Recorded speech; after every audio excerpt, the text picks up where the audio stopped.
પ્રધાનમંત્રી નરેન્દ્ર મોદીની પ્રેરણાથી એરપોર્ટ ઓથોરિટી ઓફ ઇન્ડિયા દ્વારા જામનગર એરપોર્ટ ખાતે મુસાફરો માટે ફ્લાઇબ્રેરી અને અવસર નામની બે વિશેષ સુવિધાઓનું ઉદ્ઘાટન કેન્દ્રીય નાગરિક ઉડ્ડયન મંત્રી કે રામ મોહન નાયડુના હસ્તે વિડીયો કોન્ફરન્સ દ્વારા કરવામાં આવ્યું હતું. આ અંતર્ગત ફ્લાઇબ્રેરીના માધ્યમથી મુસાફરો ફ્લાઇટની રાહ જોતી વખતે પુસ્તકો વાંચી શકશે અને પુસ્તકની આપ-લે પણ કરી શકશે, જ્યારે અવસર સ્ટોલના માધ્યમથી પ્રખ્યાત જામનગરની બાંધણી અને સ્થાનિક હસ્તકલાની વસ્તુઓ ખરીદી શકશે.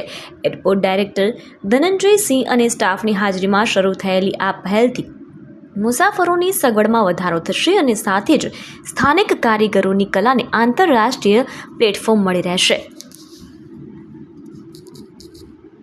नमस्कार, मैं DK Singh, airport director Jamnagar से। आज हमारे जामनगर हवाई अड्डे पे दो सुविधाएं पैसेंजर से रिलेटेड पैसेंजर सेंट्रिक सुविधाएं शुरू हुई है।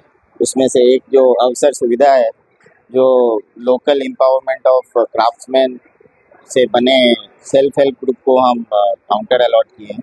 उसमें लोकल प्रोडक्ट को हम प्रमोट करते हैं और जो लोकल क्राफ्ट्समैन हैं वो इस सुविधा से जुड़े हुए हैं। दूसरी सुविधा जो है वो लाइब्रेरी है, जो सिक्योरिटी होल्ड एरिया में हमने रखा है।